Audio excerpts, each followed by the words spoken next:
6장 1절부터 9장 17절까지입니다. 창세기 6장 1절부터 9장 17절까지. 6장, 7장, 8장, 9장이죠. 창세기 6장 1절부터 9장 17절. 자, 말씀 봉독은요, 9장입니다. 9장 1절부터 17절이요. 9장 1절부터 17절 말씀. 구약성경 10페이지. 창세기 9장 1절부터 7절까지 말씀 봉독하겠습니다. 우리 하나님 말씀을 경외하는 마음으로 자식을 하시겠습니다. 자, 저랑 한 절씩 교독하고요. 우리 마지막 7절 함께 읽겠습니다. 하나님이 노아와 그 아들에게 복을 주시며 그들에게 이르시되 생육하고 번성하여 땅에 충만하라. 땅의 모든 짐승과 우주의 모든 새와 땅에 있는 모든 것과 바다의 모든 물고기가 너희를 두려워하며 너희를 무서워하리니 이것들은 너희의 손에 있었음이니라. 모든 산 동물은 너희의 먹을 것이 될지라 채소같이 내가 이것을 다 너희에게 주노라. 그러나 우리를 그 생명되는 빛에 먹지 말지어다. 내가 반드시 너희의 피, 곧 너희의 생명의 피를 찾으리니 짐승이면 그 짐승에게서 사람이나 사람의 형제면 그에게서 그의 생명을 찾으리라. 다른 사람의 피를 흘리면 그 사람의 피도 흘릴 것이니 이는 하나님이 자기 형상대로 사람을 지으셨으니. 같이 합시다. 너희는 생육하고 번성하며 땅에 가득하여 그 중에서 번성하라 하셨더라. 아멘. 하나님, 이 시간 진리와 생명 되신 주의 말씀을 듣기 원합니다. 말씀을 통해서 우리의 속사람을 새롭게 하여 주시옵시고 듣고 멈추는 게 아니라 그 말씀에 저희가 믿음으로 순종케 하여 주시옵소서. 감사드리며 예수님의 이름으로 기도합니다. 아멘. 자리에 앉으겠습니다.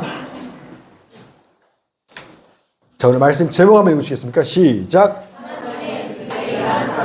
하나님의 디테일한 사랑, 노아의 홍수 이야기입니다. 우리 사진 먼저 볼까요? 자, 기억하십니까? 2024년 재작년에 노아의 홍수 전시회를 갔다 왔습니다. 그래서 이게 뭐냐면 그 구리 예담교회라는 그 교회에 60명의 성도들이요 10년간 만들었어요.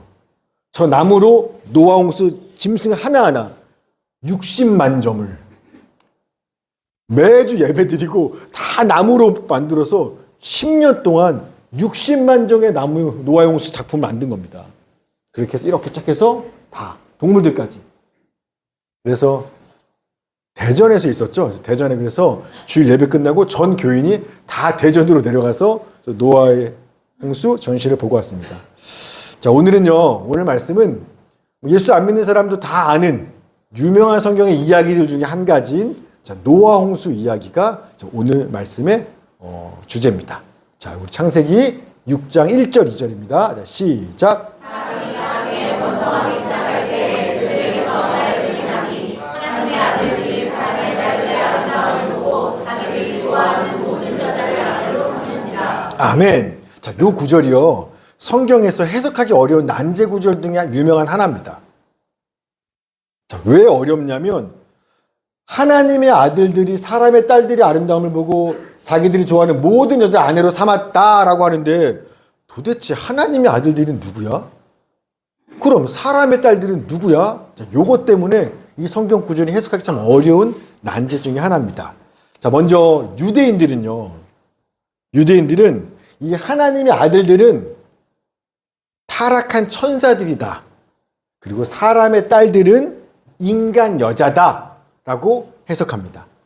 그래서 타락한 천사가 이 땅에 내려와서 인간 여자 사이에서 태어난 자녀들이 바로 네피림이라고 하는 거인, 용사다. 이렇게 해석을 합니다. 창세기 6장 4절이요. 시작. 당신의 땅에는 네피림이 있었고 그 후에도 하나님의 아들들이 사람의 딸들에게로 들어와 자식을 낳았으니 그들은 용사라 그의 영성이 있는 사람들이었다. 아멘. 자, 그럴듯하죠. 자, 그런데 문제는 뭐예요? 자, 이 주장의 문제. 근거가 없다. 자, 왜 근거가 없죠? 타락한 천사와 인간 사람 사이 여자 사이에 태어난 게 네피림이다. 이렇게 거인 고대사의 용사다. 자, 왜 말이 안 되냐? 문제는요.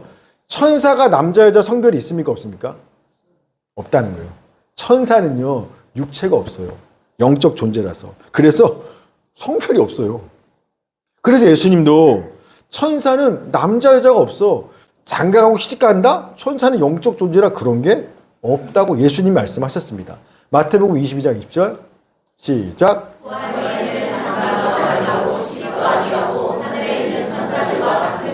아멘. 그러니까 이게 좀 말이 안 된다는 거야. 자, 그럼 도대체 하나님의 아들들은 누구고 사람의 딸들은 누구냐는 겁니다. 신천지나 하나님의 이단 같은 교회들이, 이단들이요. 왜 우리랑 똑같은 성경을 보는데 왜 잘못된 이단이 된 줄 아십니까?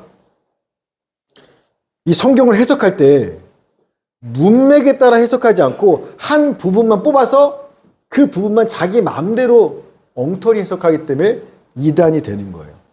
그래서 성경이 무슨 말하는지를 알려면 꼭 문맥을 봐야 됩니다. 지금 우리 6장 1절에 하나님의 아들 사람의 딸들이 등장한 건데 그럼 앞에 4장 5장이 무슨 얘기였는지 우리 이미 봤습니다.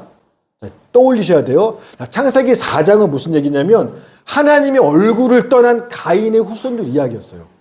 그 가인의 후손들이 얼마나 문화와 문명을 발전시켜놨는지 이야기고요. 그리고 5장은 무슨 얘기였냐면 가인이 동생 아벨을 쳐 죽였는데 그 아벨 대신에 하나님이 아담과 하와에게 셋이라는 아들을 줬죠.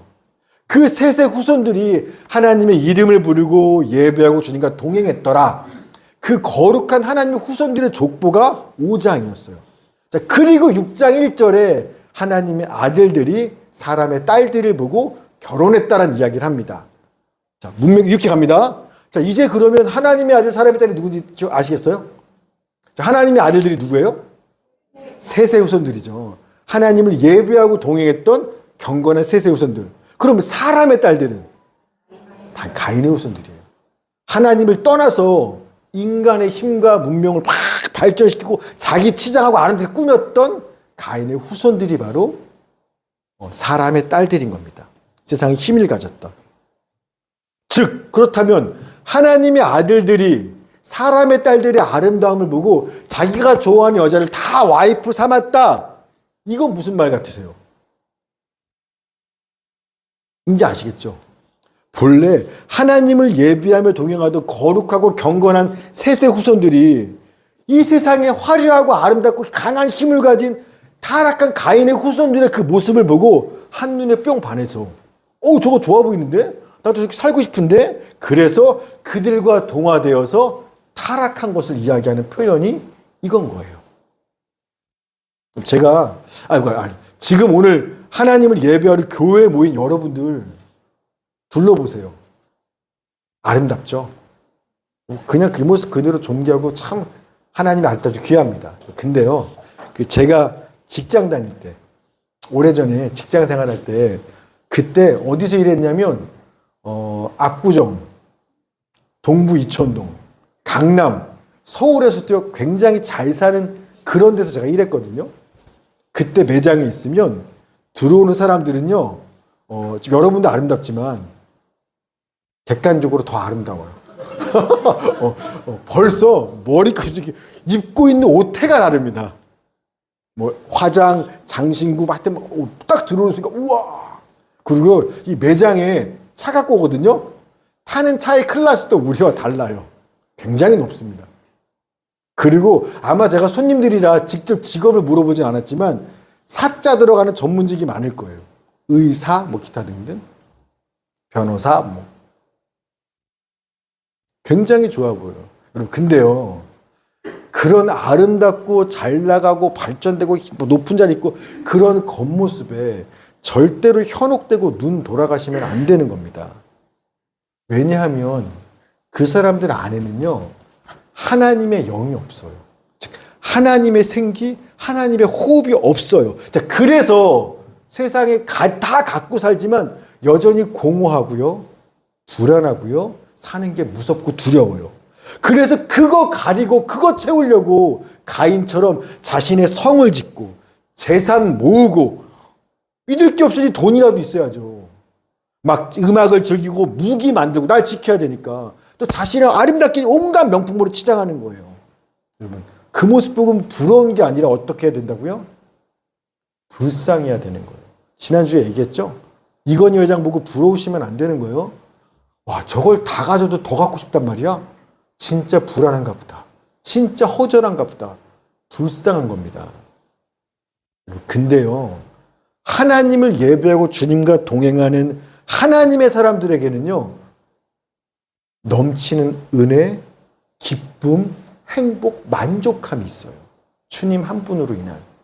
그래서 살아가는 삶의 모습이 완전 달라요. 굳이 이거 꾸미고 막 돈 벌고 이거 여기에 목숨 걸지 않습니다. 예전에 지금 우리 교회에서 이제 독일로 파송한 우리 김시영 목사님. 우리 김시영 목사님이 저희 교회 이제 부사역자로 있을 때 옛날에 차를 뭐 탔었는지 기억하세요? 모닝 탔어요, 모닝. 옛날 모닝 경차를 탔습니다. 그런데 이제 모닝을 타는데 이제 아내도 있고 아이도 있다 보니까 안전이 걱정되는 거예요. 경차는 사고 나면 날아가잖아요. 그래서 차를 중형차급으로 올리려고 말리부였나? 저한테 얘기했던 게 하여튼 올리려고 막 적금을 붓고 있었어요.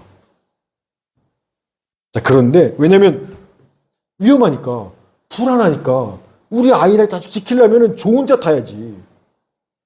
자, 그런데 어느 날 말씀을 쭉 읽다가 하나님이 나와 함께 한다는 것들을 진짜로 깨닫게 된 겁니다.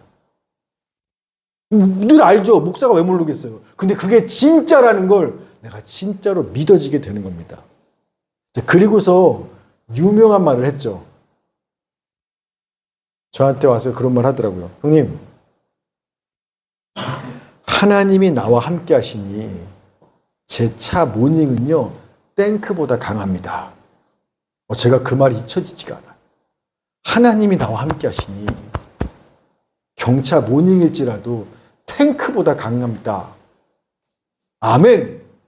하고는 곧바로 그 적금을 깨서 좋은 차사를 깨서 자기 안전을 그 차 깨서 다 선교비로 보낸 걸 제가 봤어요. 여러분, 이게 바로 하나님을 예배하고 주님과 동행하는 사람들의 세상 사는 방식이에요. 원래 세세 후손들은요, 이렇게 살았어요. 하나님이 나와 함께 하시니, 주님이 나와 동행하시니, 주님 한 분이면 충분해! 그랬던 하나님의 자녀들이요. 이 하나님을 떠나 돈, 권력, 자기 자랑, 세상 꾀락에 빠져있는 가인의 후손들을 보면서, 좋은데, 나도 돈 좀 모아봐? 나도 힘 좀 가져봐? 나도 좀 꾸며봐? 이렇게 변질되고 똑같이 타락해져 버리고 만 겁니다. 이 문제요. 이게 우리 생각엔 사람이 살다 보면 그럴 수도 있지 뭐. 별일 아닌 것처럼 보이지만 그 모습이요. 하나님께는 충격이었어요. 보세요. 하나님이 소돔과 고모라를 심판할 때, 온갖 죄악 같은 거 심판할 때 그때 막 아브라함이요. 하나님을 말리죠. 그때 뭐라고 말리나 들어보십시오. 창세기 18장 23, 24 시작.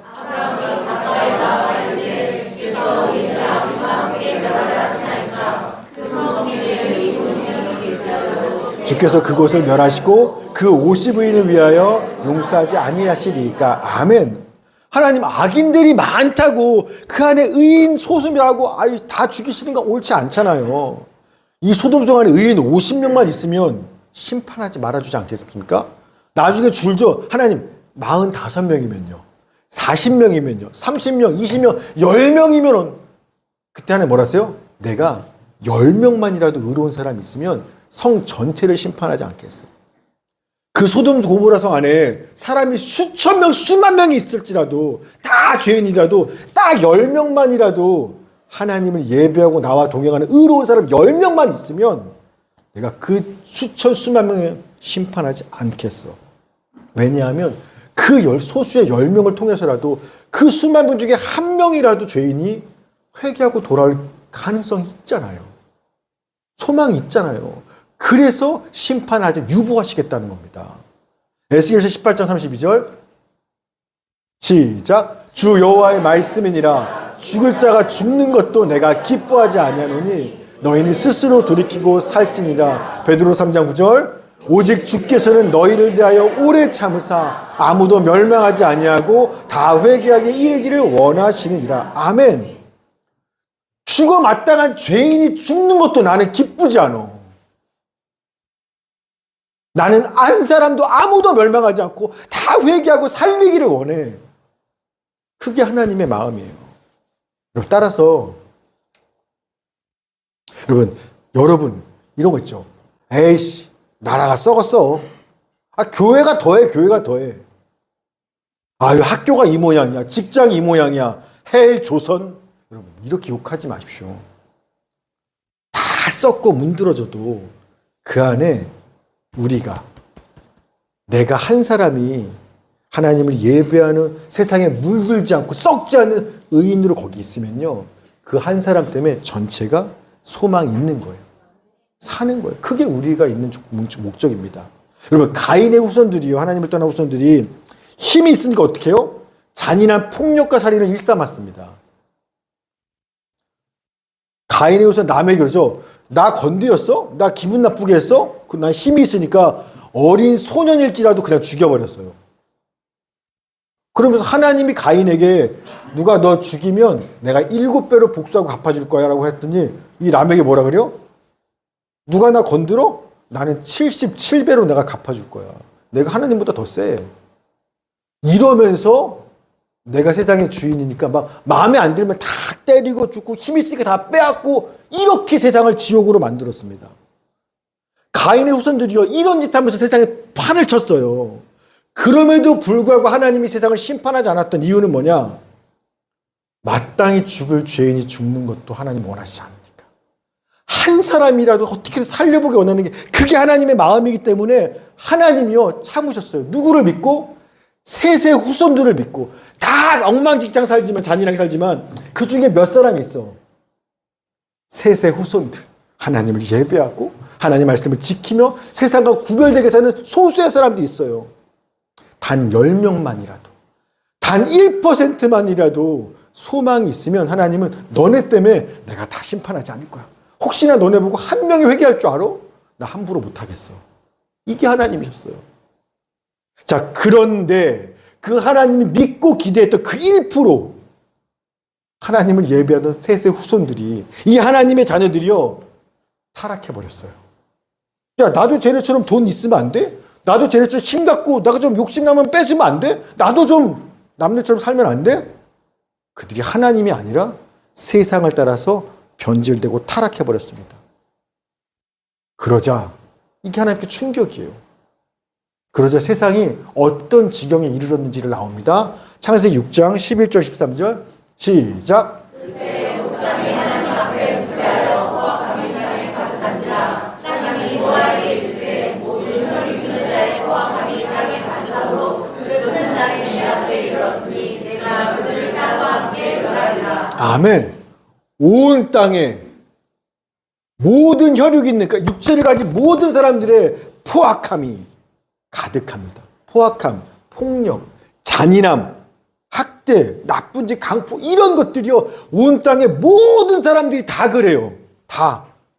이제는 하나님을 믿는 사람들마저 타락했으니까. 1%가 남아 있었었는데요, 이제는 100% 다 하나님 앞을 떠난, 자기가 주인 되고 자기 쾌락, 자기 만족을 위해 사는 모든 잔인한 사람들로 변해서 세상이요, 그냥, 왜 내가 욕심 있는데 쟤도 욕심 있어. 그러니까 서로 뭐 하는 거예요? 죽고 죽이는 거예요. 그래서 전쟁사가 벌어지는 겁니다. 인류의 역사가 다 전쟁인 거예요. 세상이 지옥으로 변해갑니다. 그리고 전쟁하면 얼마나 잔인하고 폭력적이에요. 그게 일상이에요. 모두가 그러니까. 그래서 하나님은 더 이상 세상을 내버려 둘 수 없어서 뭐 하시는 겁니까? 심판하시는 거예요.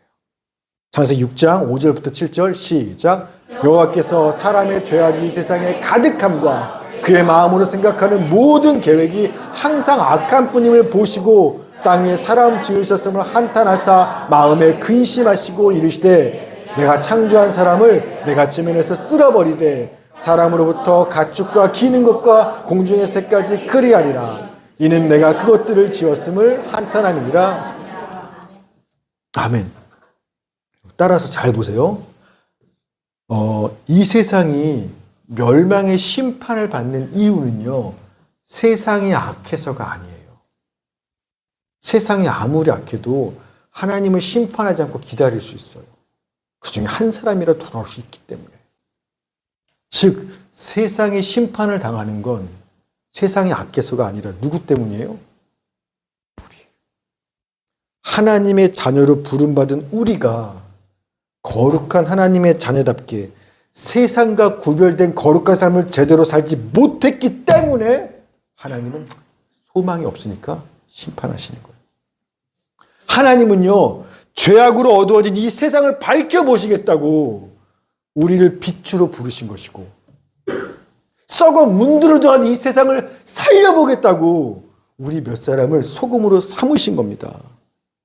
그런데 그 소수의 빛과 소금의 사명받은 우리가 언제부턴가 그 사명을 잊어버리고 세상 사람과 똑같이 돈, 권력, 명예, 내 탐욕, 내 욕심 그렇게 변질되고 타락해왔어요. 그래서 온 세상이 소망이 단 1%도 없이 날려가 버렸습니다. 그래서 하나님이 이대로 좌시할 수 없어서 계속 서로 죽고 죽이는 삶이니까 주님이 세상을 그래서 심판하시는 거예요. 세상이 악해서가 아니라 빛과 소금 된 우리가 그 사명을 제대로 감당하지 못했기 때문에 그런 겁니다. 그래서요, 나중에 예수님이요, 이런 말씀도 하세요.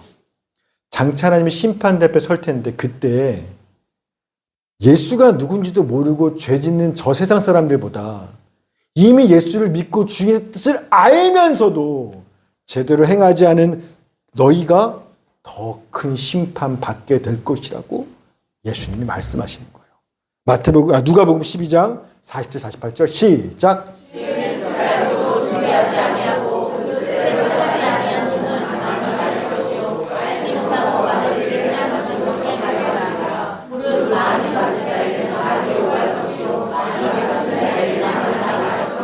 아멘.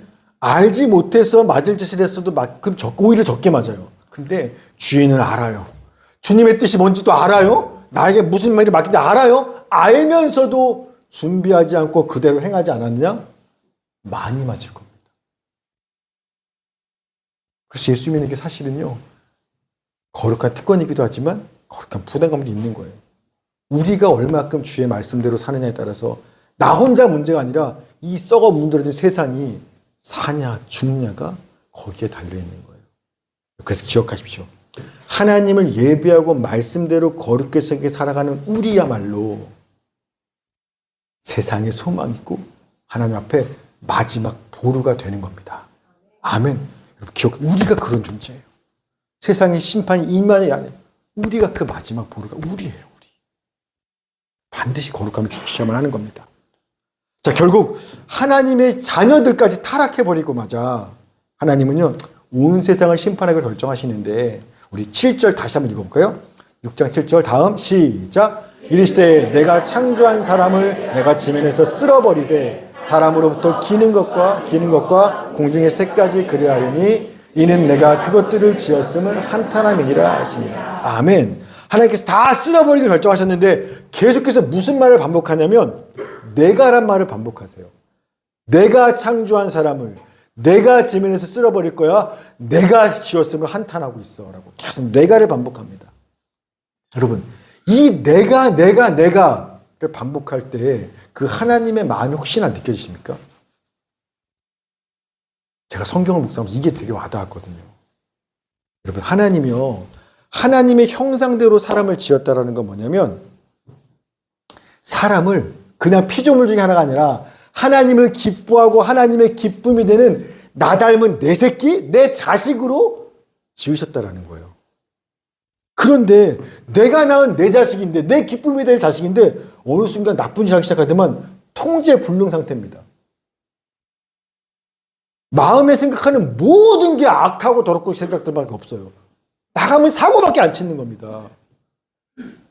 그래서 나중엔 이 아들이요, 딸들이 자기 욕심을 채우기 위해서라면 사람을 죽이는 것도 서슴치 않은 온통 그거밖에 생각이 없어요.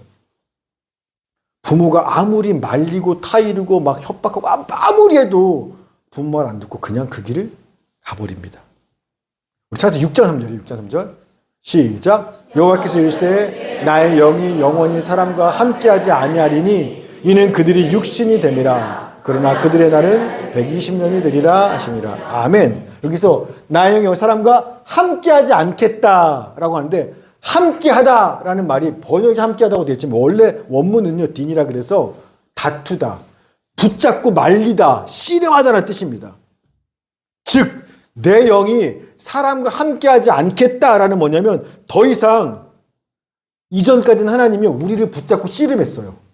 죄지면 안 돼. 아들 죄지면 안 돼. 딸 그거 생각 품으면 안 돼. 어떻게든 우리 안에서 우리가 그짓지 않게 하려고 하나님 말을 붙잡고 말리고 다투고 내가 막 그거 하셨거든요. 근데 아무리 해도 들어먹지를 않아요. 여러분 가인 기억하세요? 가인이 동생한테 열받아서 저거 죽여버려야지.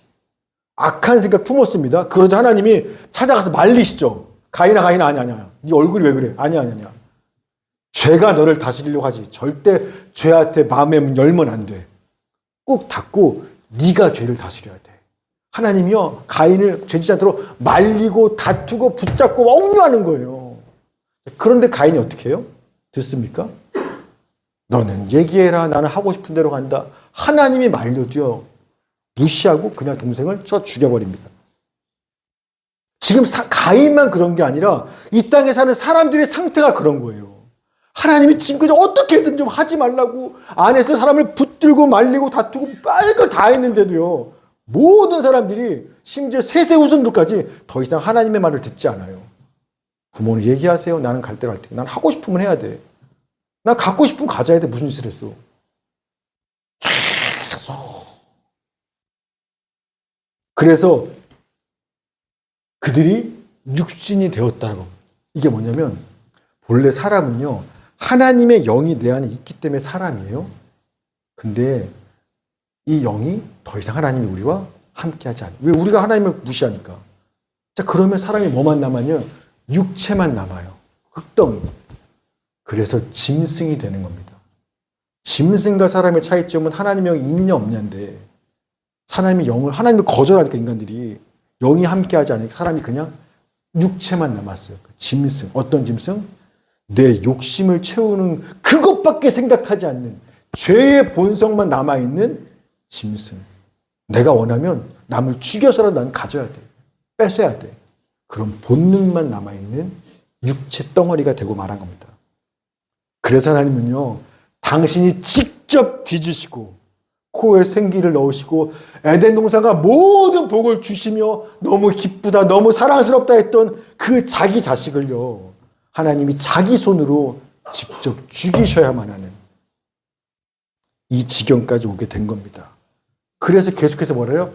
내가 창조한 사람을 내가 쓸어버려야 돼. 내가 한탄하고 있어. 계속 내가를 반복하시는 거예요. 이런 안타까운 마음. 예전에 경기도지사 중에 남경필 경기도지사가 있었습니다. 경기도에 사시다가 스스로 내려오셨죠.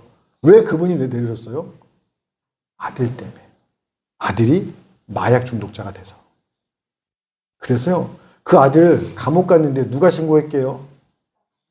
아빠가 직접 했어요. 남경필 그 지사분이 독실한 크리스찬이시죠. 이분이 자기 아들을 직접 신고해서 내 아들을 감옥 보냈을 겁니다. 그분이 이런 말 하더라고요. 이 아들이 마약에 취해서 자기 엄마 장례식 때도 마약에 취해 있었어요. 엄마가 죽었는데도. 그래서 부모지만 자기 아들을 볼 때 내 아들이 아니라 마귀 같았다라는 겁니다. 완전히 악한 욕망만 있는.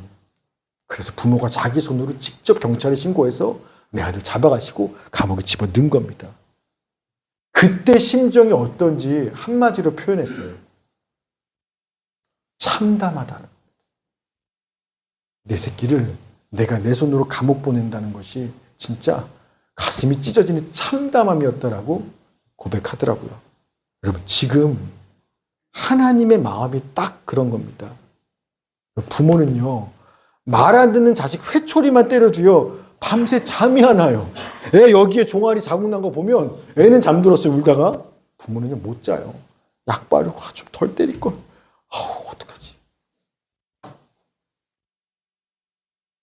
그런데 내 자식이 죽을 죄를 멈추지, 그 잔인한 폭력이 멈출 생각이 없어요. 아무리 붙잡고 달려도 끝까지 가요. 옆 사람들 막 아프게 상처 주면서.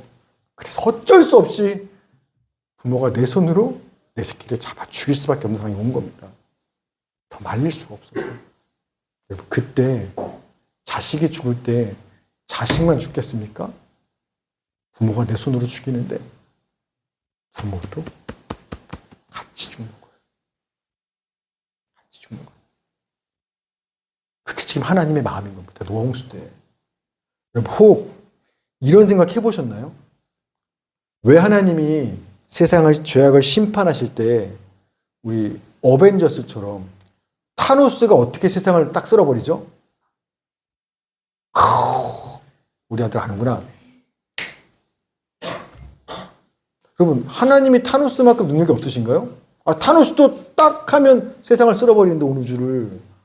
하나님이 하나님 건데 그냥 이렇게 세상을 쓸어버리시든가, 아니면 그냥 불 내려서 유황불 내려서 고통받게 하시든가, 뭐 어쨌든 기타 등등 여러 가지 방법으로 세상을 심판은 많은데 왜 하필 하나님이 홍수였을까요? 왜 물로 죽이는 걸 선택하셨을까? 여러 가지 방법들 중에 세상을 쓸어버릴 수 있는 전염병도 있고 많잖아요. 왜 물이었을까? 성경에는 안 나와요. 성경에는 나오지 않지만 제가 말씀 묵상하면서 깨달은 느껴지는 건 그겁니다. 아마도 사랑하는 내 자녀를, 내가 낳은 그 자녀를 내 손으로 직접 죽여야만 하는 아버지의 눈물 아니었을까? 눈물? 창세기 7장 11, 12절 시작. 아멘. 하늘에서 계신 하나님의 창이 열려서 40년 내내 통곡하며 우시는 겁니다. 자녀들만 죽는 게 아니에요. 부모도 같이 죽는 겁니다. 여러분은 노아 홍수 생각하면 어떤 하나님이 떠올렸어, 그동안? 죄지면 반드시 심판하시는 무서운 하나님만 생각하셨죠. 근데 잘 생각해 보세요. 저희는 창세기 1장부터 좀 공부했어요. 1장부터 계속해서 보여지는 하나님은 어떤 분이세요? 죄지면 그냥 심판하고 죽이시는 분이셨던가요? 아담이 죄로 몸부림칠 때 뭐 하셨어요? 가죽옷을 지어 입히시고. 가인이 말 안 듣고 동생을 쳐 죽였을 때 어떻게 하셨어요? 너는 내 사람이란 징표를 주시면서 아무도 가인을 죽이지 못하게 지켜주시고, 죽어 마땅한 죄인이 죽는 것도 절대 기뻐하지 않고 한 사람이라도 멸망하지 않고 다 살리기 원하는 게, 그게 부모의 마음, 그게 하나님 아버지, 하나님은 그런 분이셨잖아요. 따라서 이 노아의 홍수는요, 하나님이 죄 졌어? 난 심판을 죽여버릴 거야, 이런 하나님이 아니라 참담한 하나님의 마음, 아버지의 눈물이 온 세상을 덮는 홍수가 된 사건이 노아의 홍수일 겁니다. 근데요, 그런 참담한 하나님의 눈물 중에서도, 죄악된 세상에 대한 심판 중에서도요, 하나님은 여전히 죄인을 덮는 가죽옷, 죄인을 지키는 징표를 주신 것처럼 이번에도 이 심판 중에도요, 또 사람을 구원하고 살리는 생명의 길을 열어가십니다. 그 사람이 바로 누구예요? 노아예요. 창세기 6장 8절부터 9절 시작. 그러나 노아는 여호와께 은혜를 입었다. 이것이 노아의 조건이라. 노아는 의인이요 장래에 완전한 자라. 그는 하나님과 동행하였으며. 아멘. 노아 이름의 뜻이요, 노아, 안식하다입니다. 즉, 이 악한 세상을 향한 심판 중에서도, 그 눈물의 멸망 중에서도 하나님은요, 그 사람이 안식하며 쉴 수 있는, 예전에는 에덴 동산이었고 지금은 노아를 또 예비해 주셔서 사람이 어떻게든 참된 쉼과 안식을 누리게 하시는 뜻이 여기 있는 거예요. 그게 노아입니다. 이 노아를 당대의 의인이요 완전한 자라고 하는데, 이건 노아가 죄 한 번도 짓지 않은 완전한 의인이야, 이런 뜻이 아니라 그가 하나님과 동행하는 사람이었다라는 의미입니다. 동행이란 게 뭐예요? 동행. 친구가 되는 거. 또 뜻을 같이 하는 거. 다 맞는 말이죠. 그래서 동행이 뭐냐면 같이 걸어가는 거. 이게 동행이죠. 그래서 여러분, 동행하려면 가는 길이 다르면 절대 동행할 수 없죠. 가는 길이 같아야 돼요. 또 같은 길을 가더라도 나는 달리고 싶어. 아니면 너무 그냥 멈춰 쉬고 싶어. 자, 이러면 동행이 안 돼요. 상대방과 같이 발을 맞춰야 동행이 되는 겁니다. 따라서 노아는 하나님과 동행했다라는 말은 노아는요, 자기 맘대로 살지 않았다라는 거예요. 내가 하고 싶은 길 가거나 하고 했다가 멈추다 자기 맘대로 하는 게 아니라 하나님과 같은 길을, 하나님의 발에 둘이 같이 가면 당연히 하나님께 내가 맞춰야죠. 하나님의 발에 종인 내가 한 걸음 한 걸음 그 발을 맞추면서 이렇게 걸어가는 사람이 노아였다라는 뜻입니다. 그래서 이 노아가 하나님과 동행하는 사람이라 가장 확실한 증거가 뭐냐? 노아가 120년 동안 방주를 지었다는 거예요. 우리 창세기 6장 17절 14절 시작.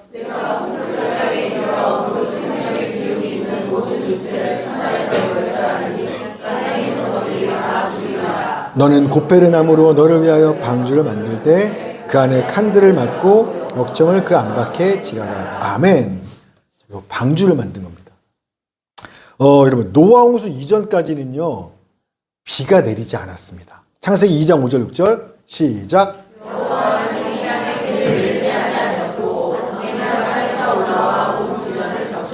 아멘. 자, 홍수 이전까지는요, 비라는 게 없었어요. 그래서 하늘에 뭐가 있냐면 대기권과 모두층 사이에 하늘에 물층이 있습니다. 이렇게. 그래서 지구 전체를 덮었어요. 그래서 온실효과로 우리는 지금은 적도 부분은 덥고 남극 북극 춥잖아요. 근데 노아 홍수 이전까지는 이게 온실효과로 전체가 지구 따뜻한 아열대성 기후예요. 그리고 비가 없고 대신 그럼 나무들 어떻게 자라? 대신 땅에서 안개들이 올라와서 땅의 물로 그걸로 모든 식물들이 잘 자란 겁니다. 땅 때문에 지구식입니다. 자, 그래서 지금도 저 시베리아 얼음 덩어리 밑에 열대 나무들이 있어요.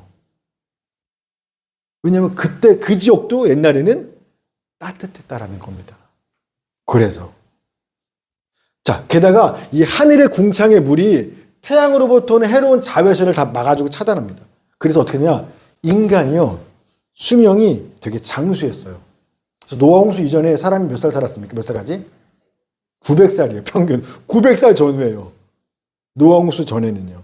홍수 이후에 300, 200으로 확 떨어집니다. 인간 수명이. 왜냐하면 하늘에 물층이 없어졌어요.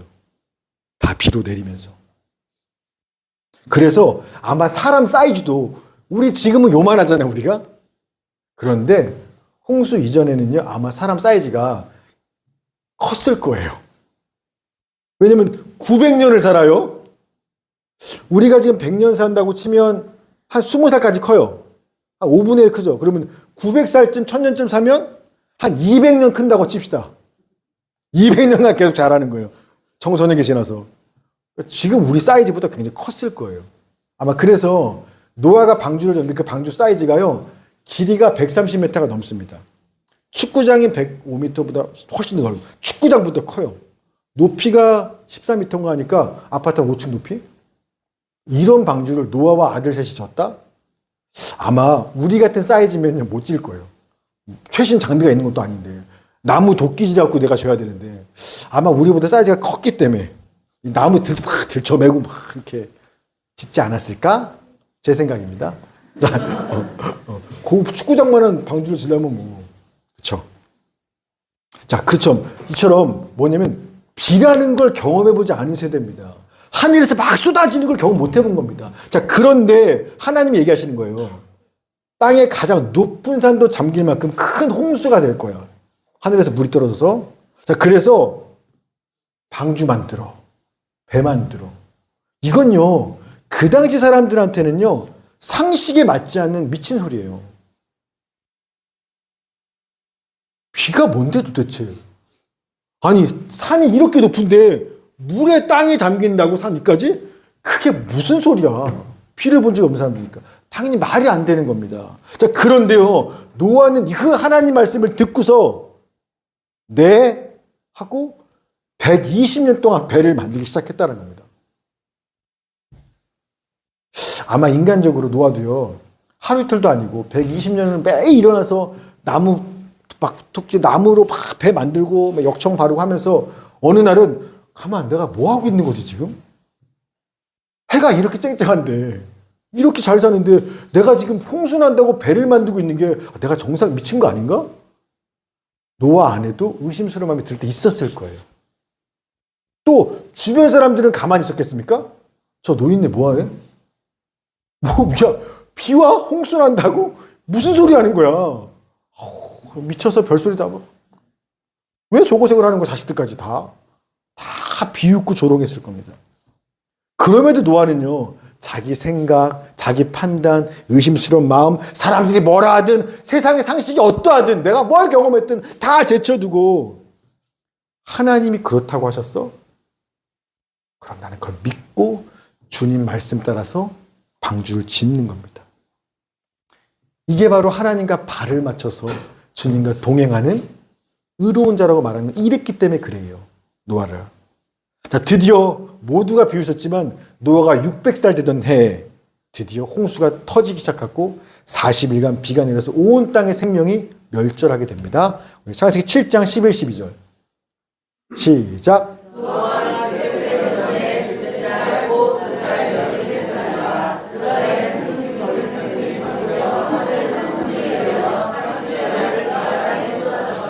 아멘. 자, 온 땅이 홍수로 잠겼다라는 증거가 여러 가지가 있는데, 뭐 전 세계 200여 개 이상이 넘는 뭐 홍수 설화들, 또 화석들 중에 급속하게 그냥 매몰된 화석들, 또 석유 석탄, 여러분 나무가 매몰되어서 고온 고압으로 된 게 석탄이고요. 이 생명체들이 썩어서 이게 뭐예요? 석유가 되는 거예요. 그러니까 지하에 매장되어 있는 건 그 노아 홍수 증거입니다. 자, 또 재밌는 게 하나 뭐가 있냐? 사진이요. 한자죠. 옆에 게 배 선자인데 큰 배를 말할 때 쓰는 선입니다.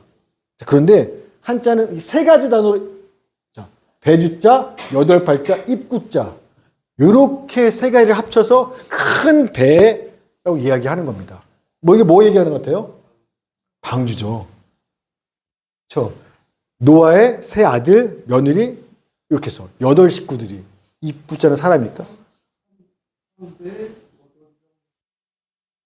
그치. 그치, 맞아. 한 배에 8명의 사람들이 탔다. 이게 배선자로 한자라면 이것만 봐요. 이걸 배를 어떻게 저렇게 표현했지? 진짜 노아 홍수가 있었겠구나. 뭐 기타 등등 알 수 있는 겁니다. 자, 이렇게 어쨌든 하나님은 홍수로 죄악된 땅에 심판하시지만 하나님과 동행하며 하나님 말씀에 믿음으로 순종한 노아를 구원하시고요. 그 노아한테요. 태초에 아담한테 주었던 그 복을 다시 노아한테 복을 주기 시작하십니다. 창세기 9장 1절. 시작. 하나님이 노아와 그 아들들에게 복을 주시며 그들에게 이르시되 생명하고 번성하여 땅에 충만하라. 아멘. 즉 하나님이 세상을 심판하긴 했지만 여전히 하나님은요 사람을 향해서 복 주고 싶은 분이에요. 이게 하나님의 본성인 겁니다. 당연한 거죠. 자, 그런데 재밌는 거. 그래서 하나님이 아담한테 주신 복이 있거든요. 태초에. 그다음에 세상을 다시 세상을 만들고 자, 노아한테 둘 다 복을 주시는데 이 복의 내용이요 살짝 달라요. 첫 번째, 생육하고 번성하다가 요 복은요 아담과 노아랑 똑같은 복입니다. 자, 그런데 두 번째 복부터는요 이 아담과 노아 때가 복이 들립니다. 아담한테는 두 번째 무슨 복을 줬냐면 땅을 정복하라는 복을 줬거든요. 그런데 노아한테는요 땅을 정복하라는 복을 주시지 않습니다. 자, 왜 그랬을까요? 자, 아담한테는 번성해 땅을 정복해 다스려. 근데 자, 번성해는 주셨어요. 정복해를 노아한테 빼버립니다. 안 주십니다. 그러니까 인간에게 땅의 정복권을 뺏으시는 거예요. 자, 왜냐하면 여러분 죄가 없었던 아담과 달리 지금 노아의 후손들은요. 죄로 인해서 인간의 본성이 이미 변질되고 타락한 사람들입니다. 지금 우리가 그런 것처럼. 그래서 이 타락한 본성을 가지고 땅을 정복할 권한을 주면 우리가 땅을 잘할까요? 파괴할까요? 당연히 내 욕심을 채우기 위해서라면 다 상관없어. 다 파괴할 겁니다. 이미 우리 타락했었기 때문에. 그러니까 아담한테는 줬지만 우리한테는 안 주시는 거예요. 노아한테는. 그래서 이 복을, 그럼 온 땅을 정복하는 복을 언제 주시냐? 그 죄를 이긴 예수 그리스도 안에서 회복시키시는 거예요. 사람에게. 마태복음 28장 18절 시작.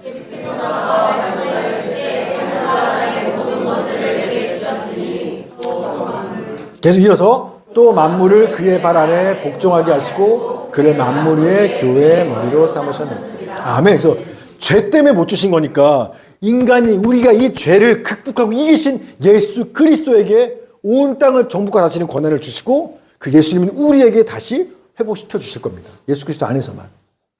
자, 그리고 세 번째 복은 뭐냐면 모든 생물을 다스리라. 이게 하나님이 아담한테 준 축복이었는데 노아 때는요 이 축복이 살짝 바뀝니다. 창세기 9장 2절 시작. 땅의 모든 짐승과 공중의 모든 새와 땅에 있는 모든 것과 바다의 모든 물고기가 너희를 두려워하며 너희를 무서워하리니 이것들은 너희의 손에 붙였습니다. 아멘. 모든 생물을 다스리라가 아니라 걔네들이 너희를 두려워하고 무서워하게 될 거야 라고 하십니다. 실제로 하나님은요 모든 동물들 바다 물고기 짐승 다에 사람을 두려워하는 DNA를 심어 넣으셨어요. 그 본능 안에. 그래서 여러분 알죠? 우리가 가가면 모든 짐승은 다가오나요? 다 도망가죠. 강아지 빼고. 자, 그래서 강아지는 나중에 그건 어쨌든 달라요. 어쨌든 그래서 그러니까 이것도 사실은 하나님이 노아의 후손들한테 준 축복입니다. 모든 짐승이 우리를 두려워하게 하는 것도. 2018년도에 캐나다의 웨스턴 대학의 그 리아나 자네트 교수 그 연구팀이 남아프리카 국립공원에 가서 관찰 실험했어요. 야생 동물들을 관찰했는데 뭐하냐? 그 웅덩이 있는 데에다 동물들이 물 마시러 오니까 거기에 스피커랑 카메라를 설치합니다. 그래서 이 스피커에서는요 두 가지 소리가 나와요. 그 국립공원의 최상위 포식자가 사자예요. 사자가 울부짖는 소리, 또 하나는 사람이 대화하는 소리. 이 두 가지를 스피커를 틀어놓고 물 마시러 온 동물들이, 야생 동물들이 어떻게 반응하냐를 관찰한 겁니다. 15,000건을 관찰했습니다. 자, 제가 나중에 집에 가서 영상 찾아보세요. 제가 보고서 저도 신기했어요. 기린, 코끼리, 코뿔소, 뭐 하이에나, 뭐 임팔라, 뭐 상관없어요. 다 물 마시러 왔는데 딱 사자 소리 들려주잖아요. 왕. 얘네 어떻게 하냐면 벌떡 하고 멈칫합니다. 그 다음에 둘러봐요, 이렇게. 그리고 다시 먹어요. 코끼리 같은 경우는요, 제가 보니까, 왕! 코끼리가 갑자기 일어나더만 공격 대응. 자기들 등 뒤로 해서 공격 대응 펼칩니다.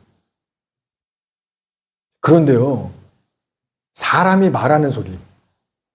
애들 안녕? 이렇게 사람 말하는 소리 들려주잖아요? 곧바로 주행장치입니다. 기린도, 코끼리도, 코뿔소도 모두가 다.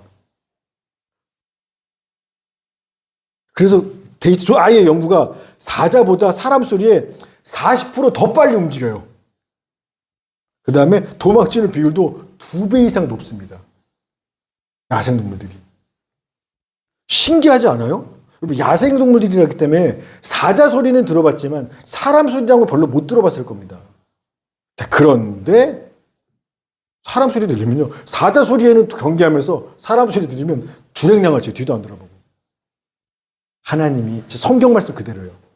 하나님이 모든 동물들 안에 사람을 두려워하는 DNA 본성을 집어넣으신 겁니다. 자, 그럼 질문, 왜요? 그리고 이게 왜 우리한테 준 축복이에요? 정답이에요. 여러분, 인간이요, 죄로 타락하기 전에는요, 사람과 동물은요, 안녕? 이런 사이였어요. 그래서 아담이 어떻게 해요? 모든 동물들의 이름 다 지어주죠? 너 일로 와. 사자 일로 와. 코끼리 일로 와. 넌 코끼리라고 할게. 이런 사이였어요. 죄 짓기 전에는. 자, 그런데 인간이 죄를 짓고 나서부터는 모든 세상에 모든 게 다 파괴됐습니다. 하나님과 사람과의 관계가 박살났고요. 사람과 사람과의 관계도 박살났어요. 내 뼈 중에 뼈 살 중에 남자 여자인데 죄 때문에 그래, 죄 때문에. 부부싸움도 죄 때문에 하는 거예요. 그래서 또 뭐도 사람과 동물들과의 관계도 다 깨어진 겁니다. 그래서 이제는 이리와가 없어요. 서로 내가 살려면 널 죽여야 돼. 이 죽고 죽이는 탓하고 뭐 이런 관계로 다 깨져. 죄 때문에 그래요. 죄 우리가 깨진 겁니다. 자, 근데 문자 이렇게 짐승과 우리가 서로 죽고 죽이는 관계가 됐습니다. 그러면 얘네랑 우리랑 싸우면 누가 이겨요?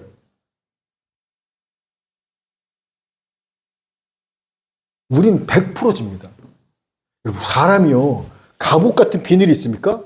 코끼리 가마 두껍지도 않죠, 거죽이. 우리가 날카로운 송곳니가 있나요? 막 뜯어 먹을 수 있는?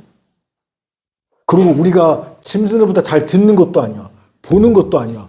뭘 해도요, 그렇다고 얘네보다 빨리 달릴 수도 없어. 도망 못 쳐. 그러니까 우리가 동물들을 마주치면요, 사람은요, 죽고 죽이는 관계가 됐으면 이길 수가 없는 겁니다. 그래서 하나님은요, 우리의 지키시려고 우리 힘으로 얘네 못 이기니까 거꾸로 얘네가 우리를 무서워해서 도망치도록 그렇게 만들어 놓으신 겁니다. 그래서 이게 은혜예요. 우리를 지키신 하나님 사랑인 겁니다. 그래서 이때만이 아니라 이후로도 하나님은요, 계속 짐승들이 인간을 해하는 걸 늘 걱정하세요. 신명기 7장 22절 시작. 내 하나님 여호와께서 이 민족들을 내 앞에서 조금씩 쫓아내시니 너는 그들을 흩기게 하라. 그 짐승이 너를 멸하리라. 아멘. 하나님이 가나안 땅 민족들을 쫓아내시고 이스라엘을 거기 집어넣을 건데, 얘들아, 내가 한 번에 쫓아내지 않을 거야. 왜? 갑자기 사람을 다 빼버리면 들짐승들이 해서 너네 들어가면 너네가 죽을 거거든. 그러니까 내가 조금씩 얘네를 쫓아낼게. 들짐승들이 너네 해하지 못하도록. 계속 하나님 짐승이 공격하는 걸 걱정하세요.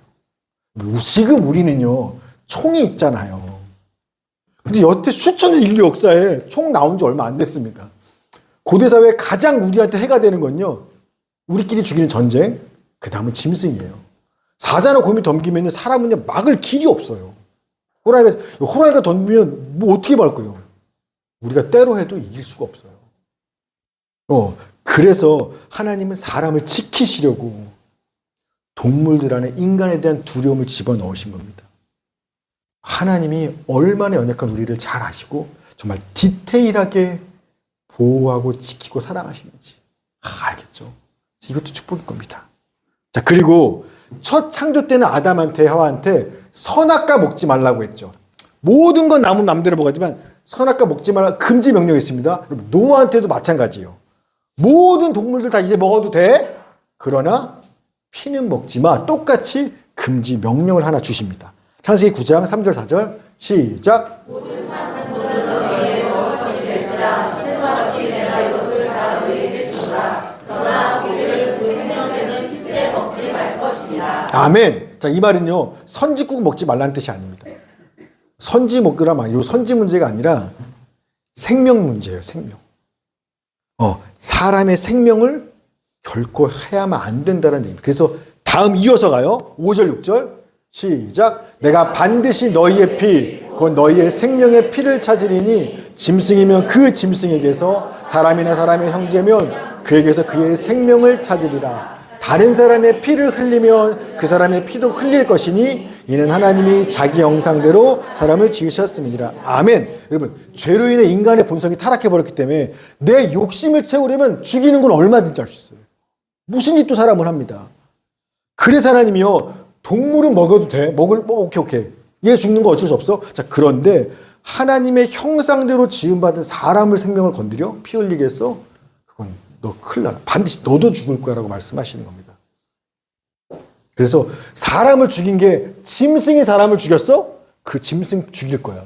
사람이 사람을 죽였어? 너도 죽일 거야. 어쨌든 사람의 생명을 절대 피 흘리지 못도록 금하신 겁니다. 따라서 선악과 먹으면 반드시 죽는다라는 게 우리를 지키기 위한 하나님의 사랑이었듯이 피 먹지 마. 절대 피 흘리지 마. 갚아줄 거야. 이것도 무서운 명령이 아니라 우리를 지키시려는 하나님의 사랑의 계명인 겁니다. 이렇게 하나님이요, 축복을 주신 이후에 노아의 후손들한테 복만 주실 뿐만 이번엔 언약까지 세우세요. 창세기 9장 11절 시작. 언약을 세우리니 다시는 모든 생물을 홍수로 멸하지 아니할 것이라. 나의 홍수가 다시 있지 아니하리라. 아멘. 좀 이상하지 않아요? 아담한테 했던 것처럼 아담아 생각과 번성과 충만해. 복 주시면 끝이지. 복을 줘놓고 왜 또 언약까지 맺어요? 다시는 홍수로 세상을 심판하지 않을 거야 라고 왜 언약은 약속했다는 겁니다. 내가 약속할게 얘기하시는 거예요. 왜 언약까지 하실까요? 복 주면 된 거지. 여러분 그 세월호 때 그 물속에 죽었던 그 아이들을 꺼내들었던 잠수사들, 그 사람들이 그 사건 이후에 트라우마라 일상생활 잘 못하는 거 기사로 보셨죠? 물속에서 익사해 죽은 그 아이들의 시체를 이렇게 보고 나면 일상생활이 안 된대요. 상담 치료받고도 회복이 안 돼요. 여러분, 그래서 보세요. 지금 노아와 그 자녀들은요, 뭘 봤어요? 홍수로 온 세상의 모든 사람들, 옆집에 누구부터 시작해서 다들이 홍수로 살려주세요 하고 진짜 죽는 것들을 다 지켜본 사람입니다. 하나님께서 세상을 심판하시는 그 현장에 직접 있었던 사람들입니다. 그걸 본 사람들이에요. 이 사람들 입장에서 하나님이 그들을 향한 우리는 복을 준다고 하나님이 지금 사랑에 축복해 하셨지만 이 축복이 이들한테도 축복으로 그대로 사랑으로 들렸을까요? 안 그랬을 거예요. 비록 하나님이 저들 다 나는 살려줬어. 나한테 복을 줘. 그런데 언제라도 내가 사고치면 나를 심판해 죽일지 모른다라는 그런 두렵고 무서운 마음이 그들 안에 당연히 있을 거예요. 농담이지만 농담이 아니라 그 옛날에 그 박명수 개그맨 박명수가 그런 얘기 하더라고요. 자기는 TV에 강호동이 나와서 아무리 막 연구 흉내내고 아무리 웃기고 싶게 해도 자기는 절대 웃지 않는다고. 웃음이 안 난다는 겁니다. 왜요? 그랬더니 강호동이 데뷔하기 전에 길에서 사람을 직접 때리는 걸 본 적이 있대요. 화가 나서. 그 장면을 보고 나니까 그때부터 이 사람이 아무리 어리석한 척하고 웃기고 재밌게 얘기해도 자기는 하나도 안 웃기대요. 그게 너무 각인해서. 여러분 똑같아요. 하나님이 그래서 얘들아 내가 다시는 절대로 홍수로 세상을 쓸어버리지 않을 거야. 약속해. 그리고 약속만 되겠습니까? 그 약속을 믿을 수 있도록 믿음의 증거, 징표, 언약의 징표까지 아예 주시는 거예요. 9장 12절 13절 시작. 하나님이 그들에게 내가 나와 너희와 및 너희와 함께하는 모든 생물 사이에 그들을 영원히 세워주는 언약의 증거는 이것이라. 내가 내 무지개를 구름 속에 두었나니 이것이 나와 세상 사이의 언약의 증거니라. 아멘. 사람들이요 비만 오면 40일 내리는 거 아니야? 또 아니야? 벌벌 떠는 겁니다. 그래서 그 두려움에 빠진 그 사람들한테요 하늘의 무지개를 여시는 겁니다. 그러면서 내 언약을 기억해. 다시는 내가 홍수로 쓸어버리지 않을 거라는. 여러분 이 무지개로 번역된 단어가요. 이 헤브리어가 캐셰트라는 단어인데 뜻이 뭐냐면 활이에요. 활. 영어로 무지개가 뭐죠? 레인 보우죠. 자, 레인은 비고 보우는 뭐예요? 활이죠. 캐시트 단어 똑같은 겁니다. 비 내리는 활. 이게 무지개 이렇게 생겼기 때문에 활 모양이어서 레인보우라고 하고 뭐 언어 자체도 캐셔트 활입니다. 근데 여기 활이라는 건요 고대인들한테 뭐냐면 신의 무기예요. 따라서 활을 근데 자 레인보우가 이렇게 펼쳐지나요? 이렇게 펼쳐지나요? 이렇게죠. 그러면 지금 활이 신의 화살이 땅을 향하고 있습니까? 하늘을 향하고 있어요? 땅 안 하지. 이렇게인데 이렇게 쏘는 건데 이거 뭐냐면 활시위를 우리를 향해 당기지 않고 그냥 걸어놓으신 겁니다. 내가 너희를 심판하거나 공격하거나 죽이지 않겠소라는 징표로 하늘에 당신의 활을 쑥 걸어놓으시면서 비가 올 때마다 봐. 내가 너와 했던 언약을 기억해. 난 절대로 홍수로 심판하지 않을 거야.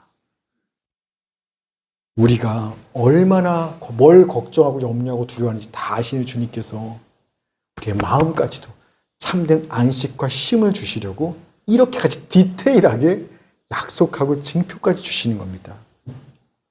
말씀 마칩니다. 여러분, 노아 홍수는요, 내 손으로 지은 심이 좋았던 그 세상, 내 기쁨이고 사랑이던 그 사람을 내 손으로 죽여야만 하는 하나님 아버지의 참담한 눈물과 아픔, 죄에 대한 심판에 대한 진짜 고통스러운 이야기입니다. 그런데요, 그게 전부는 아니라는 거예요. 그 고통과 아픔의 그 이야기 안에는요, 어떻게든 사람을 살리고 구원하시려는 포기할 수 없는 하나님의 사랑, 우리의 연약함을 알기 때문에 감히 짐승 너네 못 건드려. 어떻게든 지켜주실 거야.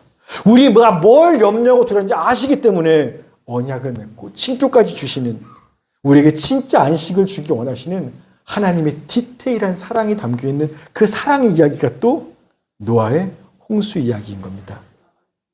바라기는 이처럼 세밀하게 우리를 살피시고 디테일하게 사랑하시는 그 하나님의 은혜를 기억하고 감사하시면서 우리도 그 주님의 마음, 눈물, 아픔을 디테일하게 헤아리시고 그 주님을 더욱 사랑하시고 항상 주님과 발맞춰 동행하는 작가님 교회 식구들 모두가 되기를 주의 이름으로 축원합니다.